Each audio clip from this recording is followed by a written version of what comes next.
రాష్ట్రంలో ప్రభుత్వం వడ్ల కొనుగోలు విషయంలో పూర్తిగా విఫలమైంది. వ్యవసాయానికి పెట్టుబడి సాయం చేయలేదు. కనీసం వడ్లైనా కొనుగోలు చేసి రైతులకు మద్దతు ధర ఇస్తారేమోనని ఆశించాం. కానీ రాష్ట్ర వ్యాప్తంగా ఎక్కడ కూడా కొనుగోలు జరగక రైతులు 400-500 రూపాయలు తక్కువ ధరకు దళారులకు వడ్లు అమ్ముకున్నారు. అంటే ధాన్యం దళారుల పాలైపోయింది. మొదట్లో బాగా పంట పండింది, 90 లక్షల మెట్రిక్ టన్నుల వడ్లు కొంటామని సివిల్ సప్లైస్ మంత్రి ఉత్తమ్ కుమార్ రెడ్డి గారు స్టేట్మెంట్ ఇచ్చారు. నిన్ననేమో సివిల్ సప్లైస్ కమిషనర్ చౌహాన్ గారు 70 లక్షల మెట్రిక్ టన్నుల వడ్లు కొంటామని ఆయన స్టేట్మెంట్ ఇచ్చారు. అంటే 20 లక్షల మెట్రిక్ టన్నులు ఎక్కడ పోయింది? మరి మధ్యలో 20 లక్షల మెట్రిక్ టన్నులు ఎక్కడ పోయినట్టు? అంటే దళారుల పాలైంది. నిజంగా ఈ 70 అన్న వస్తుందా అంటే అది కూడా డౌట్ఫుల్లే ఉంది. అంటే 40-50 లక్షల మెట్రిక్ టన్నులు దాటే పరిస్థితి లేదు. అంటే సగానికి సగం వడ్లు దళారుల పాలైనవి. రాష్ట్రంలో పండింది 90 లక్షల మెట్రిక్ టన్నుల వడ్లు అయితే రాష్ట్ర ప్రభుత్వం 40-50 లక్షల మెట్రిక్ టన్నులు కూడా కొనడం లేదు. అంటే సగానికి సగం వడ్లు దళారుల పాలైంది. అంటే మీరు సకాలంలో మిల్లర్లను సమాయత్తం చేయకపోవడము, మిల్స్ టైఅప్ చేయకపోవడము, కొనుగోలు కేంద్రాలు ప్రారంభించకపోవడము, గన్నీ బ్యాగ్స్ అందించకపోవడం వల్ల మీ యొక్క ఆలస్యం వల్ల రైతులకు నష్టమైంది. మీరు 500 బోనస్ అన్నారు. బోనస్ మాట దేవుడేరు కానీ 500 లోపలికి అయింది.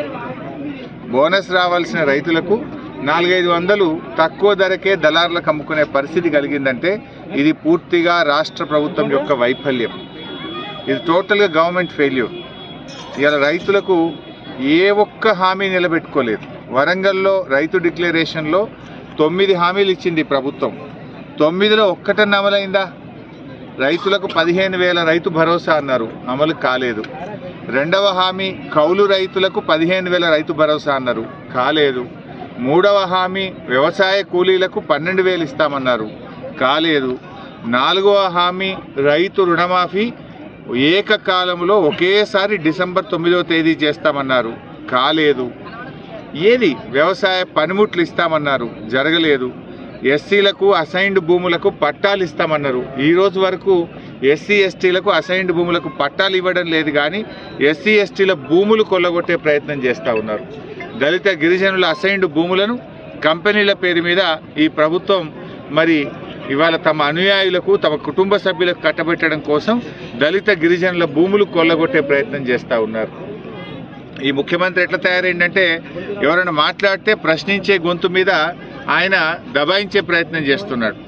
ఎవరన్నా కేటీఆర్ గారు అన్యాయాలను ప్రశ్నిస్తే కేటీఆర్ను అరెస్ట్ చేస్తా అని మాట్లాడుతున్నాడు.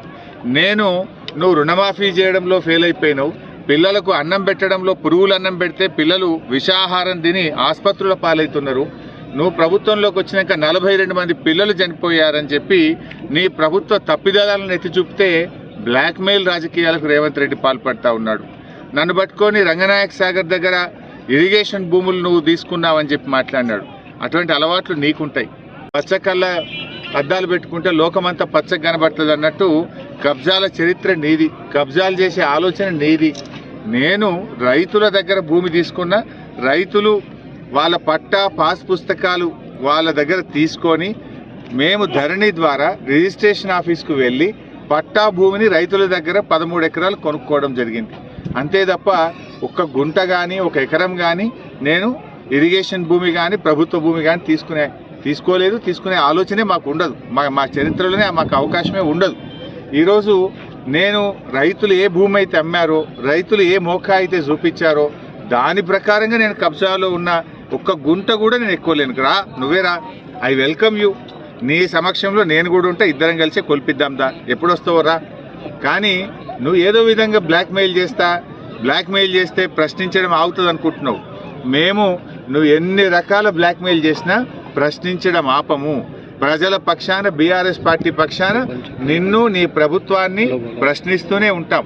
రైతులకు ఎక్కడ అన్యాయం జరిగినా, ప్రజలకు ఎక్కడ అన్యాయం జరిగినా 6 గ్యారెంటీలు అమలు జరిగేదాకా రేవంత్ రెడ్డిని, కాంగ్రెస్ ప్రభుత్వాన్ని ప్రశ్నించడమే మా బాధ్యత. ప్రజలు మాకు ఇచ్చిన బాధ్యతనే ప్రతిపక్షంగా మా హక్కులు కాపాడండి, వీళ్ళు ఇచ్చిన హామీలు అమలయ్యేలా చూడండి అనే ప్రజలు ప్రతిపక్షంలో మాకు బాధ్యత ఇచ్చారు.